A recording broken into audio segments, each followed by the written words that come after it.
What's going on, Nerd Army guys? Welcome to the newest episode of Nerdsmerized. Welcome back to our episodic adventure into the world of Game of Thrones. If you guys don't know, I have not read any of the books or seen any of the show, so I'm experiencing every episode with you the first time, every time. So guys, let's get right into the recap and review for Season 1, Episode 5, The Wolf and the Lion. So let's get right into it, guys. We start off at King's Landing after the tournament in Ed's honor that King Robert threw, and Ed is examining the body of the young knight that was killed in the joust. Then we see King Robert trying to get his armor on because he wants to compete. He's so freaking drunk, he just wants to compete. So he's trying to get his armor on and he's just too goddamn fat. And the guy kind of knows it himself, and it takes his buddy Ed to actually tell him, yeah, you're too fucking fat for that armor. Plus, there's no point on you even competing because no one's going to go against the king. They're not going to risk hurting you. You're stupid. Then we get to see King Robert bitch to Ed a little bit about his job and also being married to Cersei Lannister. She's kind of a cunt. Then we see Sansa get a big lady boner for the obviously gay Sir Loras, who's obviously really pretty, and he definitely doesn't have any marks on his armor. Has this guy even been in battle, or is he just that rich? But in the joust, he's actually able to take down the mountain. This pisses this dude off, so he stands up and cuts the head of his own horse off in one swing. This shit was crazy. I was tripping. Then the mountain starts going after Sir Loras, but the Hound, his brother, comes to Sir Loras' rescue, saving him, and it becomes a brother versus brother, the Hound versus Mountain, these two massive men battling it out like it's nobody's business, and it is awesome! But obviously, King Robert puts a stop to this shit because he doesn't want either of them to kill each other. And it was about to be a killing blow too. It's gonna be crazy. So then we flash to Tyrion Lannister, who is still being held by Lady Stark, and they are on their way to go see her batshit ass crazy sister. Yeah. Then they're attacked, but then Catelyn lets Tyrion go, and it looks at one point like Tyrion's gonna grab this little shield and he's gonna just take off running, find a horse, and get the hell out of there. But then Lady Stark's life is in danger. Tyrion runs up like a little boss, checks this fool with the shield, and just beats the shit out of him until he's dead. He's like a little badass, and he's got a heart of gold. Tyrion.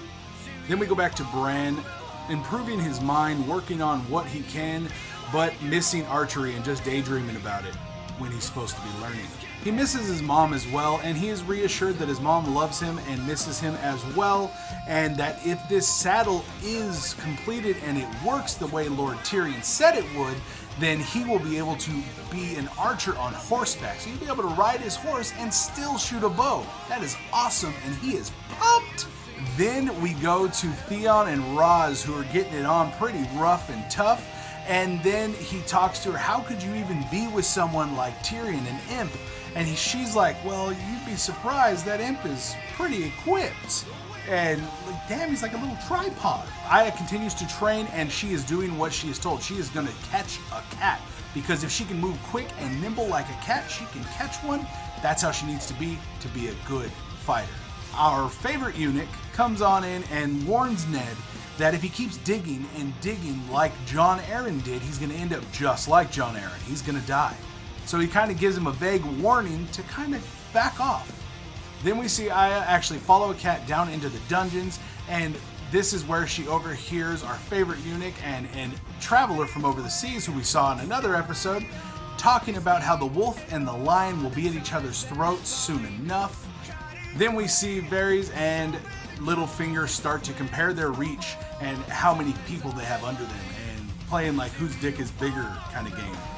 Aya runs to her father and tells him what she overheard, and at the same time she interrupts a conversation between him and a member of the Night's Watch, who is there to tell him that Lady Catelyn actually kidnapped the imp, and it's going to start a bunch of shit, giving him a little heads up because he's from the north, northerners. Then we see fat ass Robert look like he's about to have a heart attack because his ass is so fat. He's just chugging wine and getting wasted. This dude really needs to do some cardio, maybe a little Tybo, something.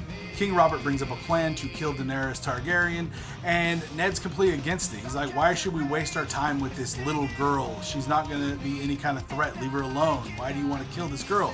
And Ned refuses to go along with this plan at all. So then Ned stands up, you know what, fuck it. Takes off his handpin, throws that shit down, quits his job, walks the fuck out, And this starts getting Robert pissed. He's talking about treason. He's talking about all kinds of crazy stuff. What? Then Littlefinger goes to Ned's office and invites him to find out some more information about Jon Arryn's death before he leaves King's Landing, if he's interested. So then we arrive at Lady Catelyn's sister's castle. So then we see her sister sitting there, and her 12-year-old son, Robin, is just sitting there sucking her tit and drinking her milk. And dude, he's fucking 12. So all of them demand that Tyrion is put to death, but Lady Catelyn says, no, this mofo is my goddamn prisoner. Only I get to decide what happens with him. So her sister puts him in the Sky Cell, which is a goddamn jail cell with a drain that falls off and a fucking cliff. Holy crap. It was a huge cliff, and this little bastard was like about to fall. Then we see King Robert's younger brother and his boy toy, Sir Loras, getting a little shave on. And Sir Loras tells Robert's younger brother that, you know what, I like you better this way. So he's shaving all the hair off. Everywhere. Loras tries to talk him up into taking his chance to become the next heir, become the next king, when Robert passes or when he dies, should he become the next king, because he deserves it more than his brother. And he says, okay, a king needs to be able to look at blood, so he cuts himself and he just lets the blood run down, and he's just freaking out, and he's like, no, look at it. King needs to see this. And he explains to him that if he's ever going to take the throne, it's going to take blood. It's going to take men and their blood to get him there. And then he gives him an epic blowjob for the ages. So Robert and his wife Cersei sit down and have a little bit of a heart-to-heart between the queen and the king. And there, at one point, she explains that she did love him, and she really did truly love him. But yeah, they kind of fucking hate each other, and they know it, and they talk about it openly. And it's kind of cool to see this side of him. A little bit. So Littlefinger would show him the little secret he had hidden, and it was another bastard son of King Robert. So yeah, it's looking like they're popping up everywhere, because that guy's a whore magnet. As he leaves, Jaime Lannister and a bunch of his men surround Ned and his one soldier, and they're gonna kill his ass because Jaime's pissed that Catelyn took Tyrion Lannister. Eddard explains to him she did not do anything that I did not command. Then we see Eddard try to take on Jaime and all his men, and we actually see Jaime take out his most trusted man by stabbing him in the eye while he looks at Ed Stark. This is dirty. I hate Jaime Lannister. Then Jaime and Ed go at it, and they are having one badass battle. And it looks like, I'm thinking Ed's gonna smash the freaking Kingslayer, destroy this pretty boy mofo that incest. But yeah, then one of the pussy ass guards goes out and stabs Ed in the back of the leg, taking him down. And Jaime's like, well, now there's no honor in killing him. I was gonna do it myself, but this bitch interferes. He puts his sword away and just walks away like nothing fucking happened. What a bunch of pussies. So guys, I really did enjoy this episode. All in all, it was a lot of fun. There was a lot of really good points with Tyrion in the Sky Cell. Jaime and Ed's battle at the end was sick.